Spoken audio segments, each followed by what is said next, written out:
What's up guys, Dave here from the Gadget Book, and today we are going to be giving you a quick overview of iPad OS 18. So Apple just recently announced this software at WWDC, and we've got the beta version to go through and show you some of the new features. So first of all, Apple focused on customizing your iOS device this year a lot. So they added a new feature where you are able to customize your device icons to how you would like. So all you have to do to customize your icons is hold down on the home screen and click edit in the top left hand corner and then customize, and then you will be greeted with a little pop-up menu at the bottom of your device. Now you can choose here from automatic, dark, light or tinted. Now as you've probably guessed it, with the tinted you can choose your own color of the icon, or you can choose the color picker and choose the color from your wallpaper to match the color of your icon.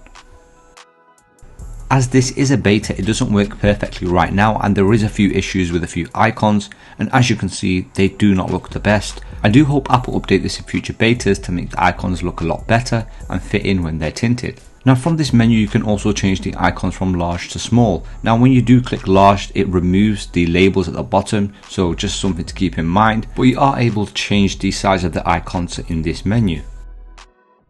So Apple did add a calculator app into the iPad this year, and it's kind of cool, but it's just generally a calculator app. They have added a new feature called Math Notes, which we'll go over in a second, which makes the calculator app a lot better, and it works alongside your Apple Pencil. So when you open the app, you'll be greeted with your standard calculator, and then you'll have an option to change from scientific or your math notes. So this is the scientific page. You can do all your calculations here as normal, and then you will also have the maths notes page where you can use your Apple Pencil and write down handwritten maths equations. And I do think it's quite impressive. You can go ahead and write your handwritten maths equations, and as soon as you put the equal sign it will insert the answer, which is quite cool. So I have been playing around with this for the last couple of days, and there are some issues here and there, but this is a beta to keep in mind. But I think this will be really good for students and kids in the future to start learning maths. So just like iOS 18, Apple have also updated the control center on the iPad. You do have new pages where you can add widgets and scroll through them. So you can add a bunch of widgets such as your music widget, your home accessories widget, so you can just turn off accessories straight from your control center, and also much more. You can also add new actions to this control center as well, and you can choose from an array of widgets that's already in iOS 18. And I did find this kind of useful because you can choose from a lot of widgets, from accessibility, your music, your shortcuts, and many more. You are able to resize these widgets to how small or big you would like them. So you can now lock apps in iOS 18 and iPadOS 18. All you have to do is go ahead and click on the icon and hold it down, and then you click Require Face ID. This will lock the app after you've confirmed with the little pop-up, and then you're ready to go.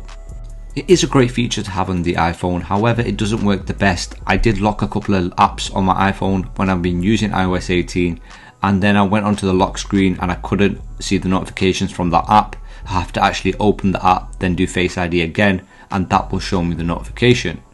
Apple also updated the iCloud page in iOS 18. If you go ahead into your iCloud, you will be able to see it's got a new user interface, which looks quite cool.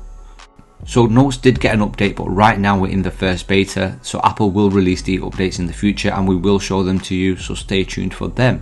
However, you do get voice recordings in your Notes now, which will be great for lectures and much more, so it's a great addition.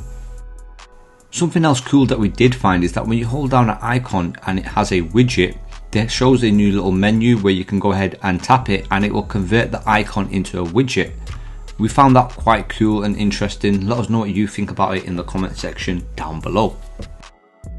To be fairly honest, I'm not a huge fan of this update. I wanted Apple to give it the M4 iPad a bit more features at least, because it's got more power, but really we didn't see a lot of features, just some standard updates that every device has got, and I really don't know what else to say.